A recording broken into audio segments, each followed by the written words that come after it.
Bit of a bummer tonight for the Blue Jays, shut out in Game 1 of their American League Wild Card Series. Disappointing, very disappointing. It was not good.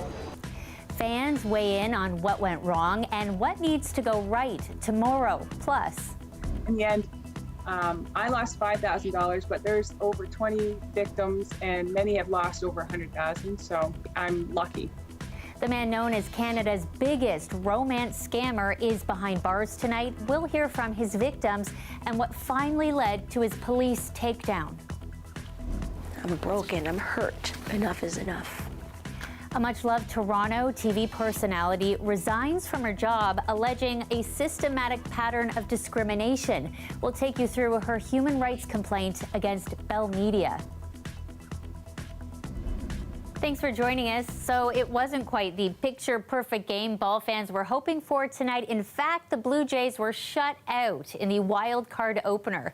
Meg Roberts is standing by for us downtown. Meg, a bit of heartbreak for fans tonight. Well, I saw quite a few thumbs down and some pretty miserable faces coming out of the stadium tonight. As you mentioned, Shannon, it was not the outcome people were hoping for, but there's still more games to be played in this series. Now, as you can imagine, fans had lots to say tonight coming out of the venue. The big takeaway is there are more games left to play, and although there was some obvious disappointment tonight, there are high hopes for what tomorrow's game could bring. Disappointing, very disappointing. Tell me how you were feeling out there towards the end of the game. Bad. It was not good. It was not a fun game. Unfortunately, horrible. We did our best. Manoa had a bit of a tough start. It's really too bad. We wanted to win, but hopefully for game two that they come out and win. If we do have a shot, it's tomorrow. Why not, right? Let's go. Let's go. Let's go, Jays. We got to hit. We got to hit. We got to hit. We got to hit again. You know what? I got to spend time with my family. We had a great time. He was on the Jumbotron. I took my son Sam. He had an exceptional time. And you know what? It was just great to see the guys out there. It's great to be back in the playoffs. I loved every single moment. Had some good food, good company. So game two goes tomorrow night, and it's expected to be another busy one. Yes, Meg, so talk to us a little bit about that. What are you hearing about traffic and road closures? Well, with big games comes lots of traffic. The city of Toronto says it's actively monitoring traffic cameras as well as making adjustments to signal timing around key intersections. There's also going to be additional city resources to respond to any traffic incidents on the Gardiner Expressway. Now, traffic is going to get bad out here tomorrow afternoon. The game starts at 4:07. The Blue Jays need to win this game tomorrow in order to go to the third game against Seattle. If Seattle wins tomorrow night, well, it will be over for the Blue Jays. But as you heard from fans, they are expecting the Blue Jays to pull this off. Shannon. That's right. It's not over yet. Thanks, Meg. She's reporting for us from outside Rogers Centre tonight. Okay, so that's what fans had to say tonight. We go to Greg Ross next, who watched it all from the field at Rogers Centre. He has more on what went wrong and what needs to go right tomorrow. There was so much talk heading into this series about how much energy that fans would bring to the Rogers Centre for playoff baseball, how loud and intimidating that Blue Jay fans can be. Well, the visiting Seattle Mariners did exactly what they needed to do to suck the energy out of this building early in this game. They managed to get to Jay starter Alek Manoah in the top of the first inning, scoring 3 runs, including a 2-run homer by Cal Rowley. Meanwhile, Mariners starter Luis Castillo lived up to his billing, scattering 6 hits over 7 1/3 innings of work, not giving up any earned runs. So Manoah not looking like the all-star that Blue Jay fans have become accustomed to this season, getting charged with all 4 runs in a 4-0 Game 1 loss. You know, just continue to tell myself, continue to execute. You know, they beat me on my mistakes, and I felt like I was able to start executing after that. You know, good to get the feet wet, and, you know, went out there and grinded as much as I can. And today wasn't good enough, but, you know, we got guys going tomorrow, and then strip after that, and all hands on deck game 3, so hopefully it's not the last time. Obviously, didn't come out on our side today, so gotta forget it and flush it as quickly as we can and be ready for tomorrow. We have no other choice. Go out there and compete as best as we can and see what we can do. You know, it's another challenge ahead of us tomorrow, and we'll face it head on and do the best we can. The good news for Blue Jays fans is the fact that they get another crack at this in Game 2 here at the Rogers Centre on Saturday. And I guess the other good news for the Blue Jays and their fans is the fact that the Jays are sending another solid starter to the hill in Kevin Gausman, who had 12 wins for the Jays this season. But I guess the bad news is they're going to face another tough pitcher on the other side of the ball and a familiar face in former Blue Jay Robbie Ray. He won a Cy Young with the Blue Jays just a year ago. Greg Ross, CBC News, Toronto. We'll be watching tomorrow, and Greg will be there for us as well. Well, in other news tonight, a man known as Canada's biggest romance scammer is in police custody, charged with fraud. Chris Glover has more from the women who say they lost tens of thousands of dollars. The man Andrea Speranza alleges tricked her into loving him and swindled her out of $5,000 is tonight behind bars in Quebec. In the end, I lost $5,000, but there's over 20 victims and many have lost over 100,000. So I'm lucky. The Halifax woman launched an online community, and with the help of media coverage, police, and lawyers, she connected with alleged victims in 8 provinces, including Ontario, plus the U.S., Asia, and Europe. This Kelowna woman tells CBC News she lost $45,000 to the same man. He's become known as Canada's biggest romance scammer, but police say he's 47-year-old Andre Marcel Vatour. In 2015, Quebec's provincial police issuing this arrest warrant for him in a fraud investigation. Last month, tipping off York Regional Police that he was in Vaughan. And this past Wednesday, York's high-risk offender unit arrested him at a Markham hotel. He was arrested and he was transported to Quebec so that the police service there could continue with the charges and the investigation. Now charged with fraud, his bail hearing is Tuesday in Drummondville, Quebec. CBC News has reached out to his lawyer, but is yet to hear back. Police say romance scams such as this pose a unique challenge. Unfortunately, these victims don't come forward because of embarrassment or shame. But we want to encourage that, we are here to support you. What would you say to someone who said that they would never fall victim to a romance scam? I would say wait to be in the right circumstances. This McMaster University researcher says anyone can fall victim, especially when the alleged fraudster has had years of practice. So each time they do it, they kind of accumulate more skills and more knowledge as to how to perpetrate the same kind of scam onto other people in the future. Andrea Speranza wants more people to reach out if they've been victimized. They'll never get back the emotional scars and devastation that they have suffered. Chris Glover, CBC News, Toronto. A well-known Toronto TV personality has resigned and filed a human rights complaint against her employer. For more than a decade, Patricia Jagernoth has been a staple on CP24. She alleges she experienced racism, sexism, and discrimination while working there. As Angelina King reports in our exclusive story, this is just the latest in the ongoing controversy surrounding Bell Media.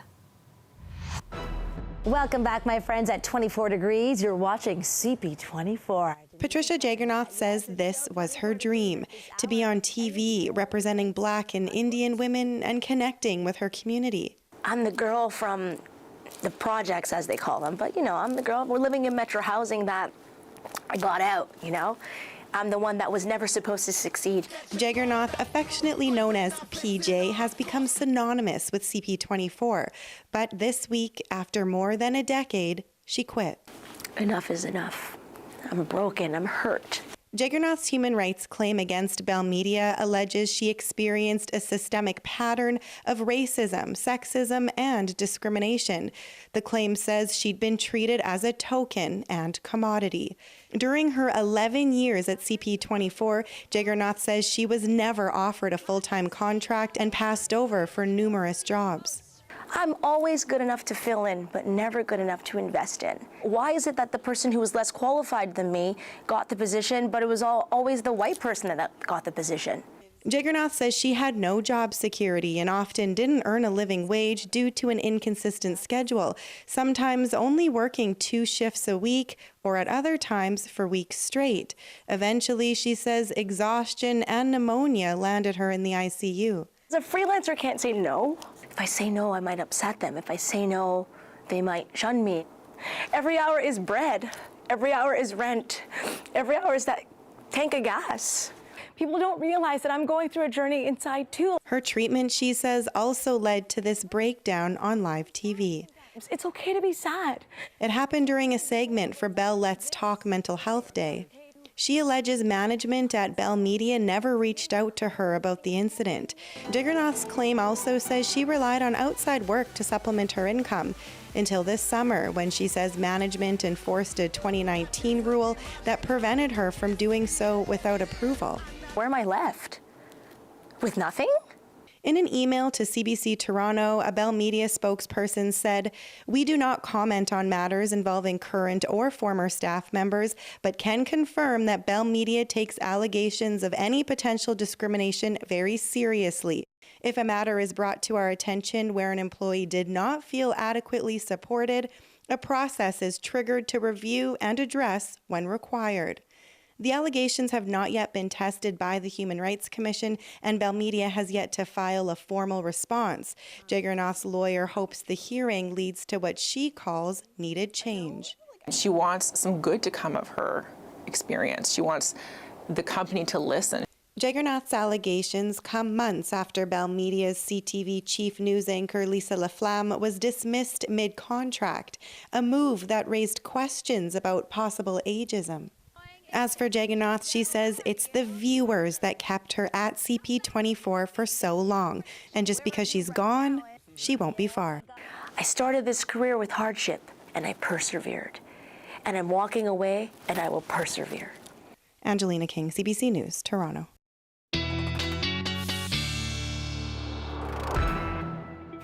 Time for our first look at the forecast. Downright chilly out there today. I spotted toques and lots of extra layers. Even our lovely camera person spotted snowflakes downtown. Dahlia Ashery is here with more. Hey, Dahlia. That's right, Shannon. It was quite a chilly day earlier today. Luckily for the Jays game, the dome was closed, so a little bit warmer inside than outside. Some sunshine is on the way, but also some damp conditions. So if we take a look closer, daytime high for today was 17 degrees, and Kingston 15, a little cooler there. Now there is a drop in temperature because we have something called a trough. So that is the combination of the low pressure system, but also that Arctic air, and also a little bit more to that. That gives us those cooler temperatures and the winds and the rain. So that's the lower pressure making its way right there and across into Saturday and for the rest of the weekend. Now, if we take a closer look as well, we're going to see that there is a frost advisory for some parts of Ontario, especially in the southern part of Ontario. If we take a closer look, Halton region, Durham, and then some parts of northern Ontario. Temperatures will drop tonight. Also some rain on the way overnight tonight, potentially, but mostly cloudy. And then tomorrow, 13 degrees and a windy day. Winds will be gusting up to 27 kilometers an hour. Thanks, Dahlia. We'll see you soon. A man has died after a fire broke out at an apartment complex in the Caledonian neighborhood. It happened last night, just before midnight, on Blackthorn Avenue. Firefighters made their way to the unit on the 14th floor. Inside, they found a man. He was rushed to hospital, where he later died. The cause of the fire remains under investigation. Some residents at a long-term care home in Scarborough are returning to window visits this long weekend. That's because the home has more than 40 positive COVID cases among residents. Advocates say it's not the only home in the situation. According to Ontario Health Coalition, 143 LTC homes across the province are in outbreak. That's roughly 10 times the number of outbreaks that there were last year at this time. We're on track for a really terrible winter. And I'm very, very concerned. I think it's unacceptable. I think at this stage of the game, we should have figured out how to manage infection prevention and control in these facilities. And I'm not sure why across the board I'm hearing that the doses, these bivalent doses, were stalled, but they should have acted on this sooner. The ministry told CBC in a statement they're taking a, quote, multifaceted approach to protecting long-term care homes and offering bivalent vaccines to residents. Extendicare Scarborough also releasing this statement to us saying, quote, at this time, there are 46 active cases among residents. We're grateful the majority of positive residents have either very mild symptoms or are entirely asymptomatic. The statement goes on to say, essential caregiver visitation remains ongoing, including welcoming these family members throughout the weekend for Thanksgiving, with a holiday meal planned on Monday. Meantime, Pfizer's bivalent booster shot is authorized for use by Health Canada. The vaccine is designed to protect against the original COVID-19 strain, as well as the Omicron, BA4 and BA5 variants. It can now be given as a booster to Canadians aged 12 and older. Welcome back. A construction project in Durham Region is on hold after residents complained they stumbled upon contaminated waste. I found crushed cell phone parts, antennas, batteries, cell phone battery pieces. It's various garbage that I felt should not be part of what's being buried in the road or what's in the Oak Ridges Moraine. Work was shut down on the road rehab project in Clarington about 2 weeks ago. Last spring, Durham Region unveiled a pilot project that aimed to use recycled glass and plastic fibers from blue boxes as an experimental bed, all part of a repair job along a 3-kilometer stretch of road. More than 400 tons of recyclables were dropped off at the site. Soon after, residents complained about that bad smell, and last month, several people took their complaints to council. The Ministry of Environment launched an investigation and ordered Durham to look into the issue. A few days later, the region suspended the project. Also got to remember that that crushed glass is, as I said, mixed in with other materials such as non-glass material, plastics, even organics, some food that's mixed in there. With that processed glass, when it's all together in one location and the dump truck discharges it, there may be an initial odor to the material when you compare that with just straight, clean gravel. Presta said the region has brought in an independent consultant to collect samples of the new bed and analyze the contents for any dangerous contaminants. We head to the polls in a little more than 2 weeks for the next municipal election. Advanced voting now underway in Brampton, Mississauga, and Toronto. Clara Pasica has more on what you need to know. Eager Toronto voters have showed up with their ID bearing their name and address, ready to cast their ballots. Voter Dan O'Brien says getting it done early is the way to go if you already know how you're voting. I like to get ahead of, the crowd that might be coming, and I think it's important to get out and, make your decision. Sandy Douglas read about all the candidates in his ward before voting. You can't just assume somebody else will do the task. You have to step up and do your part. So voting is an example of that. But what if you don't know who to vote for? Toronto Public Library has a tool to bridge that gap. Toronto does a really great job helping people figure out how to vote, how to get there, how to vote accessibly. But this is really about making sure that the platforms, the positions, the actions of the candidates is really clear. And it's fully compatible with Google Translate, so voters can read about where every candidate in their ward stands in their first language. I heard yesterday from someone who told me that they had just got their Canadian citizenship last week and were going to vote for the first time in this municipal election, and they were so thrilled to be able to use Know Your Vote to actually understand the landscape, know who's running in their wards, and help them feel more oriented. One of many tools organizations are using to close a knowledge gap, all the more tricky in an election not organized by parties. Now, if you didn't make it out to the polls today, there are still 7 more days of advance polls. They'll be going throughout the entire long weekend. You can also vote by mail until October 21st, or you can show up for the big day, October 24th. Clara Pasica, CBC News, Toronto. And here's a live look at our harbor camera tonight. It looks downright chilly, doesn't it? But kind of pretty too. Such a turn from yesterday. Delia is back with our full forecast.